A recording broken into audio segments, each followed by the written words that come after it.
ನೀವು ಮದ್ವೆ ಆಗ್ತಿರಲ್ಲ, 2 ದಿನಕ್ಕೋಸ್ಕರ ಸಿಕ್ಕಾಪಟ್ಟೆ ಎಕ್ಸ್ಪೆನ್ಸಿವ್ ಮ್ಯಾರೇಜ್ ಆಗ್ಬೇಡಿ, ಎಸ್ಪೆಷಲಿ ಮಿಡಲ್ ಕ್ಲಾಸ್ ಅವರಿಗೆ. ಯಾಕೆ ಹೇಳ್ತಾ ಇದೀನಿ ಗೊತ್ತಾ? ಸೊ ಅಪ್ಪರ್ ರಿಚ್ ಇರೋರು ಇರ್ತಾರಲ್ಲ, ಅವ್ರು ಆರಾಮಾಗಿ ಮಾಡ್ಕೋತಾರೆ, ಯಾಕಂದ್ರೆ ಅವ್ರ ಹತ್ರ ರಿಸೋರ್ಸಸ್ ಇರುತ್ತೆ. ಪೂರ್ ಇರ್ತಾರಲ್ಲ, ಅವರು ಆರಾಮಾಗಿ ಮಾಡ್ಕೋತಾರೆ, ಯಾಕಂದ್ರೆ ಅವ್ರ ಹತ್ರ ರಿಸೋರ್ಸಸ್ ಇರಲ್ಲ. ದೇವಸ್ಥಾನದಲ್ಲಿ ಮದುವೆ ಆಗ್ತಾರೆ, ರಿಜಿಸ್ಟರ್ ಮ್ಯಾರೇಜ್ ಆಗ್ತಾರೆ, ದಟ್ಸ್ ಅಬ್ಸಲ್ಯೂಟ್ಲಿ ಫೈನ್.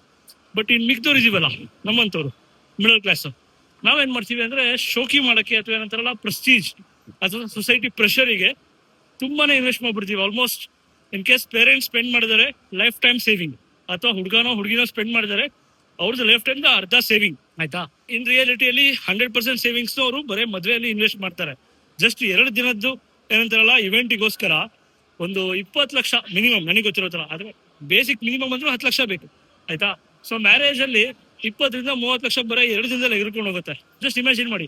ಅದೇ ಇದ್ರೆ ಒಂದು ಸೈಟ್ ತಗೋಬಹುದು, ಇಲ್ಲ ನಿಮ್ದು ಎಜುಕೇಶನ್ ಏನಾದ್ರು ಪರ್ಸನಲ್ ಇದ್ರೆ ಅದನ್ನ ತೀರಿಸಬಹುದು. ಇಲ್ವಾ ಫ್ಯೂಚರ್ ಇನ್ವೆಸ್ಟ್ಮೆಂಟ್ ಅಥವಾ ಹೆಲ್ತ್ ಎಮರ್ಜೆನ್ಸಿಗೆ ಯೂಸ್ ಮಾಡ್ಬೋದು, ಇಲ್ಲ ಫಾರಿನ್ ಟ್ರಿಪ್ಸಿಗೆ ಯೂಸ್ ಮಾಡ್ಬೋದು. ಅಟ್ಲೀಸ್ಟ್ ಆ 2 ದಿನದ ಏನಿದೆಯಲ್ಲ ಸೇವಿಂಗು ಡೆಫಿನೆಟ್ಲಿ ಹೆಲ್ಪ್ ಆಗೇ ಆಗುತ್ತೆ. ಸ್ವಲ್ಪ ಲಾಜಿಕಲ್ ಆಗಿ ಯೋಚನೆ ಮಾಡಿ. ಯಾಕಂದ್ರೆ ಈ ಮಿಡಲ್ ಕ್ಲಾಸ್ ಅವ್ರದ್ದೇ ಸ್ವಲ್ಪ ಜಾಸ್ತಿ ಏನಂತಾರಲ್ಲ, ಈ ಸೊಸೈಟಿ ಏನಂತಾರೆ, 4 ಜನ ಏನಂತಾರೆ, 4 ಜನ ಯಾರು ಬರೋದೇ ಇಲ್ಲ ಮದುವೆ ಆಗಿ. ಏನಾದ್ರು 4 ಜನ ಆರಾಮ್ ಊಟ ಮಾಡ್ಕೊಂಡು ಹೋಗ್ತಾರೆ. ಇನ್ಫ್ಯಾಕ್ಟ್ ಊಟ ಮಾಡ್ಕೊಂಡು ಅದು ಚೆನ್ನಾಗಿಲ್ಲ ಇದು ಚೆನ್ನಾಗಿಲ್ಲ ಅಂತ ಹೇಳ್ಬಿಟ್ಟು ಕಮೆಂಟ್ಸ್ ಮಾಡೇ ಹೋಗ್ತಾರೆ ಸರ್ಕಾಸ್ಟಿಕ್ ಆಗಿ.